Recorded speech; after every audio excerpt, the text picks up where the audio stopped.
A ver, imaginen la siguiente situación. Un gobierno anuncia un nuevo impuesto a los videojuegos. Se discute, se aprueba, se publica la ley y de repente, justo horas antes de que entre en vigor, simplemente se esfuma. No, no es que la cancelen, es que en la práctica desaparece.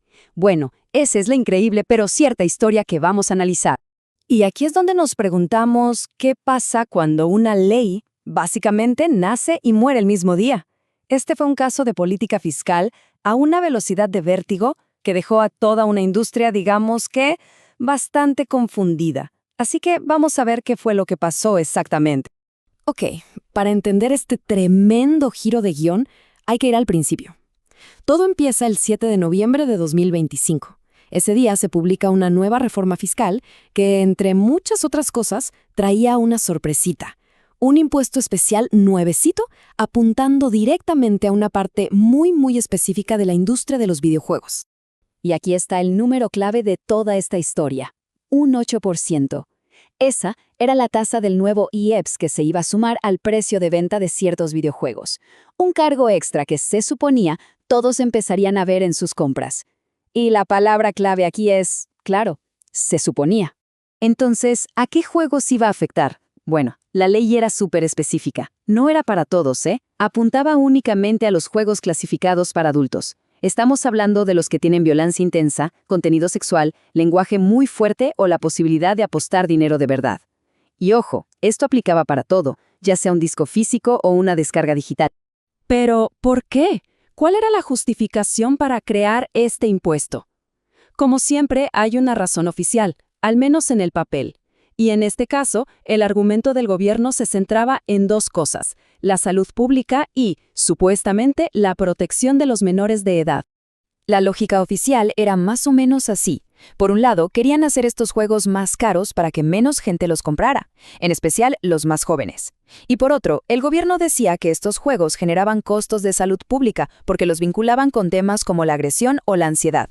Así que básicamente la idea era que la industria pagara por esos supuestos costos sociales a través de este 8%.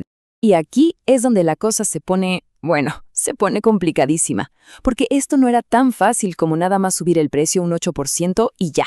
No, para nada. La ley traía consigo un montón de obligaciones súper complejas y, la verdad, muy pesadas para las empresas, sobre todo para las plataformas digitales que operan desde el extranjero. El proceso era una verdadera pesadilla burocrática. Imaginen esto. Empresas extranjeras, incluso sin tener oficinas físicas en México, de pronto tenían que registrarse ante el SAT, conseguir un representante legal. Y lo más difícil, tenían que retener el 100% de ese impuesto y luego reportarlo con lujo de detalle. O sea, una carga administrativa y logística tremenda. Un verdadero dolor de cabeza. ¿Y si no cumplían, qué pasaba? La sanción era severísima. Las autoridades fiscales tendrían el poder de ordenar un bloqueo temporal de todo el servicio digital de la empresa en México. ¿Se imaginan que, de repente, una plataforma entera de videojuegos fuera bloqueada por no cumplir bien con una regla fiscal? El riesgo era altísimo. Y bueno, justo cuando la industria ya se estaba preparando para este panorama tan complicado, con los equipos legales y contables trabajando a toda máquina, ¡pum!, llega el giro dramático.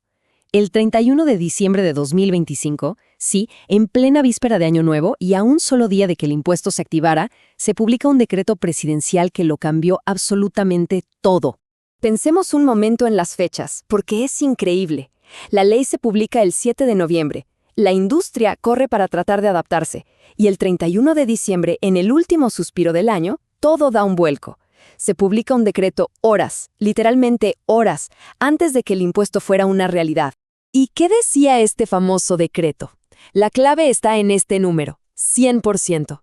Lo que hacía era conceder un estímulo fiscal que equivalía al 100% del impuesto del 8%. Para que se entienda fácil, en la práctica el gobierno le estaba dando a las empresas un crédito fiscal por el monto exacto del impuesto que tenían que pagar. Pero claro, había una letra chiquita. Una condición crucial para poder recibir este crédito del 100%, y la regla era muy simple. Las empresas no le podían cobrar ese 8% a los consumidores. Si el precio final para el jugador incluía el impuesto, la empresa perdía el beneficio.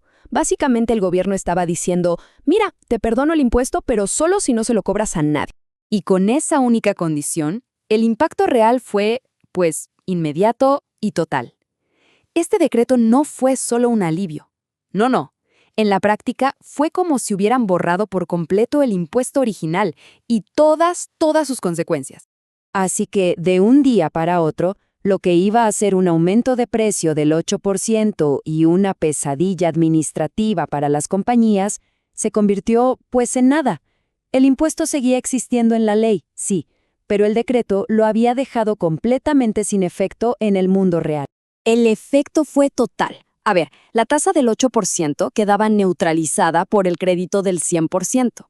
El precio para los jugadores no podía subir, porque esa era la condición.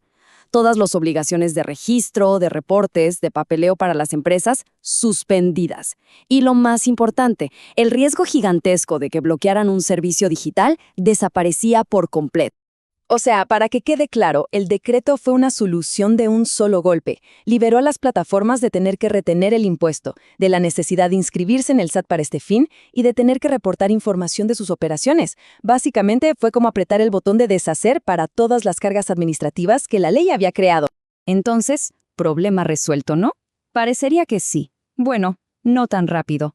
Porque aunque el resultado práctico es muy claro, la forma en que se logró todo esto dejó una pregunta legal bastante interesante flotando en el aire. El punto es este. El Poder Ejecutivo usó su facultad para dar estímulos fiscales, que es algo que puede hacer. Sin embargo, el debate legal es si se puede usar esa facultad para, en la práctica, anular por completo el efecto de una ley que fue aprobada por el Congreso. Técnicamente, la ley del impuesto sigue ahí, escrita en los libros, pero su aplicación está suspendida indefinidamente por este decreto. Y esto nos deja con la pregunta final. ¿Fue esta una solución inteligente y pragmática para corregir una ley problemática sobre la marcha?